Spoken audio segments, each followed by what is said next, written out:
বিল্লাহি মিনাশ শাইতানির রাজিম বিসমিল্লাহির রহমানির রহিম। শহীদ রাষ্ট্রপতি জিয়াউর রহমানের ৪৫তম শাহাদাত বার্ষিকী উপলক্ষে হাতিঝিল থানা বিএনপি পরিবারের পক্ষ থেকে আজকে বস্ত্র বিতরণ অনুষ্ঠানের সহযোগিতা সভাপতি নাজমুল হক মাসুম আমাদের মাঝে উপস্থিত আছেন। অত্র এলাকার বিভিন্ন পর্যায়ের নেতৃবৃন্দ, বিএনপি নেতৃবৃন্দ, অঙ্গ সংগঠনের নেতৃবৃন্দ, ভাই ও বোনেরা, সবাইকে আমার ব্যক্তিগত পক্ষ থেকে সংগ্রামী শুভেচ্ছা অভিনন্দন জানাচ্ছি। প্রিয় সাথী বন্ধুরা, শহীদ রাষ্ট্রপতি জিয়াউর রহমান তিনি কিন্তু প্রথম রাজনীতিবিদ ছিলেন না, তিনি একজন সৈনিক ছিলেন। একজন সৈনিক হিসাবে তিনি এদেশের মানুষের কথা চিন্তা করে, এদেশের মাটির কথা চিন্তা করে তিনি মুক্তিযুদ্ধের ঘোষণা দিয়েছিলেন। কিন্তু মুক্তিযুদ্ধের ঘোষণা দেওয়ার কথা ছিল রাজনীতিক নেতৃবৃন্দের।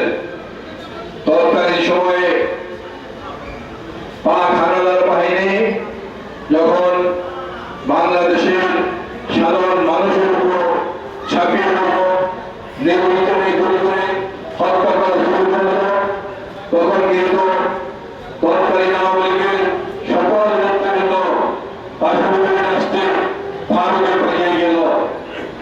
আর মুজিবুর রহমান নিজে স্বেচ্ছায় পাক হানাদার বাহিনীর কাছে আত্মসমর্পণ করে তিনি নিজে নিরাপদে চলে গেলেন।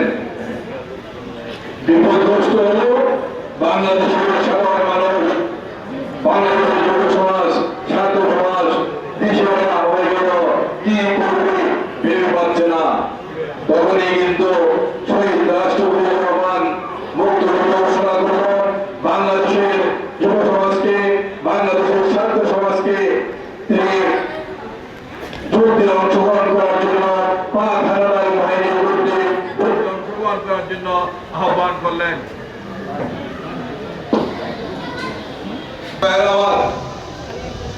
শহীদ রাষ্ট্রপতি জিয়াউর রহমানের আহ্বানে বাংলাদেশের কৃষক, শ্রমিক, ছাত্র, যুবক যুদ্ধে অংশগ্রহণ করেছিল। শহীদ রাষ্ট্রপতি জিয়াউর রহমান নিজেও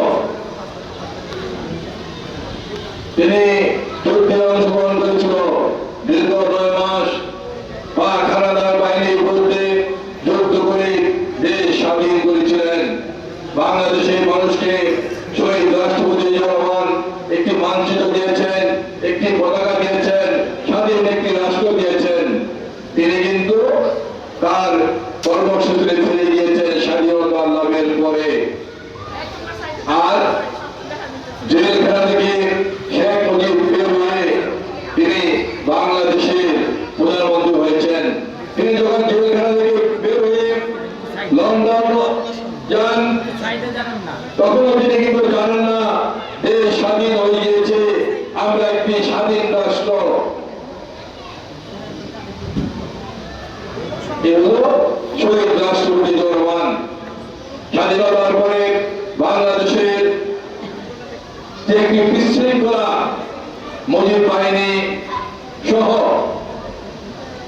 আওয়ামী লীগের নেতৃবৃন্দ করেছে, দেশকে একটি অকার্যকর রাষ্ট্র করে দিয়েছিল। যার পরিপ্রেক্ষিতে 84 সনে দুর্ভিক্ষ হল। বাংলাদেশে হাজার হাজার লক্ষ লক্ষ মানুষ সেদিন দুর্ভিক্ষে মারা গিয়েছিল।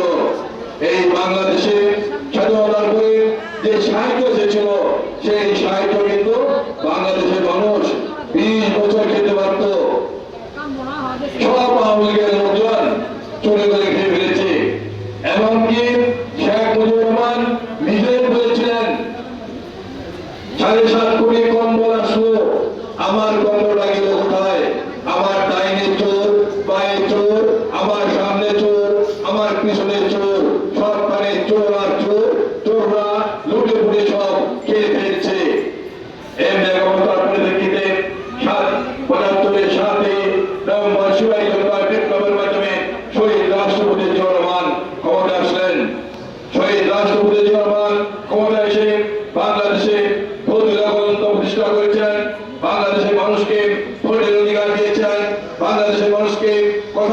অধিকার দিয়েছেন, বাংলাদেশের মানুষকে শহীদ রাষ্ট্রপতি রহমান লেখনের অধিকার দিয়েছেন, বাংলাদেশের কে শহীদ রাষ্ট্রপতি রহমান বিশ্বের বুকে মাথা উঁচু করে দাঁড়ানে শিখিয়েছেন, বাংলাদেশকে পৃথিবীর মানচিত্রে একটি সুখী সমৃদ্ধ রাষ্ট্র হিসাবে তিনি প্রতিষ্ঠিত করেছিলেন। এই কারণে শুধু বাংলাদেশের নেতা ছিলেন না শহীদ রাষ্ট্রপতি রহমান, শহীদ রাষ্ট্রপতি রহমান একজন মুসলিম নেতা হিসেবে পৃথিবীর বুকে তিনি পরিচিত ছিলেন।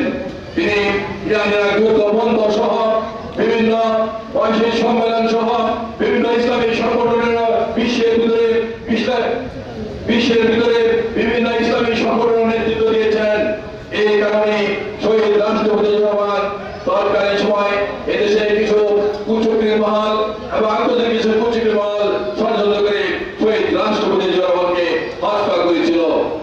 প্রিয় সাথী বন্ধুরা, ষড়যন্ত্রকারীরা ভেবেছিল হত্যা করলে হয়তো বিএনপি ধ্বংস হয়ে যাবে, কিন্তু না, শহীদ রাষ্ট্রপতি রহমানকে হত্যা করার পরে শহীদ মৃত রহমান কিন্তু অনেক শক্তিশালী, অনেক জনপ্রিয়তা অর্জন করেছেন। আমরা যে স্লোগান দেই, এক জিয়ার দোকান করে লক্ষ জিয়া ঘরে ঘরে, একজন জিয়াকে হত্যা করেছে, কিন্তু বাংলাদেশে কোটি কোটি জিয়ার সৃষ্টি হয়েছে, তার আদর্শের সৈনিক সৃষ্টি হয়েছে। এই কারণে আজকে বিএনপি সারা বাংলাদেশে একটি সর্ববৃহৎ সংগঠন। আমাদের নেত্রী বেগম খালেদা জিয়া বিএনপির হাত ধরেছেন। তিনি দীর্ঘ 9 বছর একসাথে আন্দোলন সংগ্রাম করে একসাথে পতন ঘটিয়ে আবার বাংলাদেশে গণতন্ত্র প্রতিষ্ঠা করেছেন। প্রিয় সাথী বন্ধুরা, সর্বশেষ গত ফ্যাসিস্ট আমলে আমাদের নেতা তারেক রহমান সারা বাংলাদেশের যুব সমাজকে, শ্রমিক সমাজকে, পেশাজীবী সংগঠনকে ঐক্যবদ্ধ করে ফ্যাসিস্টের বিরুদ্ধে আন্দোলন সংগ্রাম করিয়ে এই ফ্যাসিস্ট শেখ হাসিনার পতন নিশ্চিত করেছে। ফ্যাসিস্ট এদেশ থেকে পালিয়ে গিয়েছে। আজকে দেশে একটি গণতান্ত্রিক সরকার প্রতিষ্ঠিত হয়েছে। এদেশের মানুষ বিএনপিকে ভোট দিয়েছে। আজকে আমাদের নেতা তারেক রহমান বাংলাদেশের প্রধানমন্ত্রী। প্রিয় সাথী বন্ধুরা, তারেক রহমান প্রধানমন্ত্রী হয়ে নির্বাচনের পূর্বে তিনি যে সকল ওয়াদা দিয়েছিলেন সে সকল ওয়াদা কিন্তু পূরণ করা শুরু করেছেন। এই কারণে স্বাধীনতা বিরোধীরা ভাবল যদি তারেক রহমান তার